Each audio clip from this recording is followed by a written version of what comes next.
TV told me that if I eat bugs and pay more money to the government, my weather will be gooder. The Kate Daly Show starts now. Climate right now is no warmer than it's been many times throughout history. Our baseline is now the lowest that carbon dioxide has been in 600 million years. As far as temperature change, the IPCC's first report of 1992 showed that the medieval warm period was warmer than the present. Well, this didn't fit the narrative. So by the time the 1996 report came out, it was a completely contrived graph called the hockey stick. So what they did was they got rid of the medieval warm period and the Little Ice Age. And so instead of the graph doing this, they flattened it out, and then they added instrumental record on the end that looks like it's going way up. The point is that the people that are calling them out on it are not getting the media coverage. Because look, at this point there's billions of dollars going into the whole climate change narrative. I hope I can eat gooder. Because giving money to my government for climate, and eating bugs. I want my weather to be gooder. Uncle Milty's back. I'm so glad. Yes, I am. Yes, you are. And of course, I love that clip from Brian King. Really, really important information on climate lies, how they took out the Little Ice Age and the medieval. And then what they did was they just recreated a period of time to make it look like climate change is having an effect. They do that a lot with things. What they do also with information is they'll say this was the hottest in the last 20 years instead of saying this is the hottest of all time. And people believe it and they walk away going, it's the hottest it's ever been, even though they skew the time period. And that's what they did with climate. Dr. Pesta, how are you? Dr. Pesta joins us. Hey, how are you? Great. And, my big question with this, we have a lot to talk about. RFK and Junior and all, Hormala, whatever, word salad. We have a lot to talk about. But my question is this, and I was thinking about this when I was reviewing this clip. You could come out and you could tell the youth this, but will they always believe the first dive at this, the first public school? Yes, we have climate change gobbledygook. How hard is it to change the mind of somebody? Do you feel with facts? I think what's so insidious about this is it's how early you get them. If you're dealing with high school kids, I think a lot more of them are going to be profoundly skeptical. That's where the evil of the left is. Whether it's transgenderism or climate change or any of the left-wing talking points, when you start introducing that to 5-year-olds and 7-year-olds, they don't have the ability to think abstractly, because what you need to be able to do is to think abstractly, because when somebody lies to you, you have to have the brain development to abstractly realize that it's a lie. So, for instance, kids as young as 5 and 6 and 7, when you tell them Santa Claus exists, they believe it because they can't fathom abstractly that you would be manipulating them. So that's the problem. And going back through Common Core and going back further than that, the left has figured out, we're real successful on the left, taking high school kids who grow up patriotic and Christian and pro-American. And by the time high school is over, we've gotten rid of that. Well, what if we start with kids at 5, 6, and 7? We won't have to unlearn them that. We can just start programming them. And that's why when you look at recent surveys of children, of people under the 25 and under, 3 out of 4 say they would swap socialism for capitalism if they had the ability to do it. 75% of the under 25s, we're talking from 16 to 25, actually believe that socialism is much fairer and better than capitalism.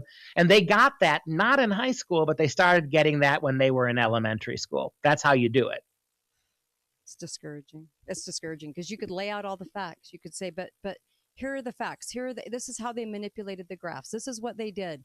But it's going to be very, very difficult once they have learned the first thing, because they do say about people that the first thought that goes, or the first person to sell them on a set of facts, quote unquote, wins, because then it's really hard for them to adopt anything else. even That's as right. adults. And Yeah. think about what's going on with just to stay on this topic. How many man on the street interviews have you seen in the last 2 weeks? I've seen a dozen of them where they're asking Democrat voters to name one accomplishment by Kamala or to talk about any policy or even to simply say, why do you like her? Right. And the answer is stunning, right? Well, she's female. I don't know what she's done. I don't know much about her. I don't understand what her platforms are. But they've already these are people voting age who they're voting for her because they just take the hype that they're getting from the culture and they believe it. And think about how 10 times more that works on little kids. You're so right. You're so right. And climate's the big seller of our future, of how they control, and the tyranny within that control of a 15-minute city, of all of the things that they have planned in their agenda. We can still fight all of these things, but I'm just saying that they hang the hat on the climate lie, and the information that we give our kids is really, really important to try to get them out of the thinking that they've absorbed from friends, TikTok, Instagram, and of course their teachers in school. And we have to spend a lot of time. Yes, and this is why the three of us have been talking on endlessly now about how dangerous it is to send your kids to public schools. Yep. This is how you lose a country. You are brainwashing children to see black as white and white as black. That's what you're teaching them. Yep. You're teaching them critical race theory. You're telling little children that if they're white, they're oppressors, and little kids take that to heart. They hate themselves. And they're telling other kids, minority kids, that they're victims, which creates entitlement and resentment. Yeah. And why did that lying movie of Al Gore's An Inconvenient Truth? I think they discovered like 127 outright lies in that movie. Yep. And yet you had 5-year-old kids going home and crying to their parents that, why are we killing the polar bears, Mommy? Stop air conditioning. Stop putting the heat on. Stop cooking us on the electric stove because we're killing polar bears. That's what happened. It works every time you try it. What's amazing about that too is that the fact that the truth is right in front of us, as far as that we did not get to the point by 2013 that Al Gore promised us we would get to. Yep. The other thing is they kept selling that in the schools. They kept presenting an inconvenient truth up until and I don't know if they're still doing it, but I do know they were doing it like 4 years ago. Yeah. Are they still doing it? Inconvenient Truth? Oh my God. No, they're much more subtle now. Yeah. That was revolutionary because you ignored the curriculum back then in the late 90s. You ignored the curriculum, and teachers of their own volition brought that lying movie into the kindergarten classroom. Right. So it was kind of an extracurricular thing. Since then, they've baked the climate change garbage. They've baked it into all the textbooks. They don't have to do that anymore. Yeah. Nor do they have to be that graphic because they start getting it from so young. Well, and you made a great point, Kate, that now those children who saw those movies have outlived the period that Gore was warning about, and none of that stuff has ever happened. But do you think any of them have changed their mind because of how they were programmed at age 5 and 6 and 7? Because we don't see a big Washington Post, New York Times 24-hour coverage on it. We never saw one story that said, hey, that didn't happen ever. And it's the same thing in all the media coverage of climate. They don't admit to anything. It's just push the narrative. Uncle Milty? I recently started teaching a 7th grade class of the Catholic Catechism for the church. And what I've noticed with these 7th grade students is that they have absolutely no emotion. Really? They can't get excited. They don't get depressed. It's like they're hopeless. They don't see a future. They've been so convinced of all these existential events coming that they do not see a future, and they see no reason to prepare for a future. Ooh. Oh, and they have no hope, which means they become narcissistic and selfish and entitlement. Entitled. It is really this social emotional learning, and that's what you just described, Milty. Yep. We're not teaching kids subjects. We're teaching them sociology and emotional manipulation, and that's what you're seeing.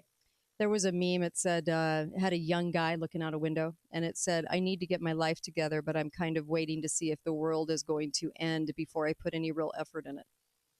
Yep. Oof. Ouch. Well, think about it, this young generation that doesn't mind having their student loan erased because, that's what their argument is. Their argument is we just got we figured we were going to took out as many loans as we can and live as high as the hog as we can and get as much school time to avoid work and reality. And so all the horrible things that they were told were going to happen in middle school didn't happen. Right. Now they're facing an adulthood where, so why should I have to pay my loans back? Yeah. No, you're right. You're right. It's sick.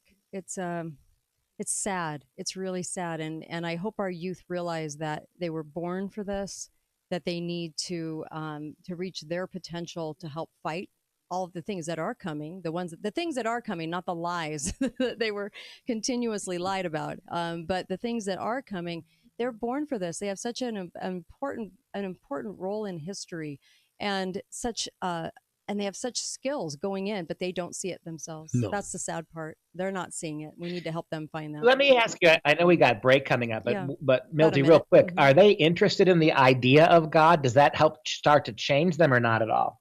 Well, I'm only in my third class right now, and I do feel as if some of them are responding, and with an understanding that life is what they make it, not what other people. That's my focus. Life is what you make it, and you use your relationship with God to help direct you in the right direction. Yep.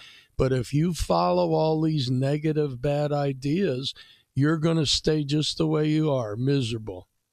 And about half the class is responding. Really? After 3 classes. But you found them to just be with no hope.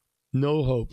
I couldn't even, no response. Just sat there staring at me like a bunch of zombies. Wow. Okay. I tell you, if you, good. We got a break. Yeah. But I want you to come back and comment on that. I want to hear from you on that. And we'll talk about everything else going on in the headlines too. Even RFK. Be right back. Kate Daly Show. More with Dr. Duke Pesta, the Dr. Duke Show. Be right back.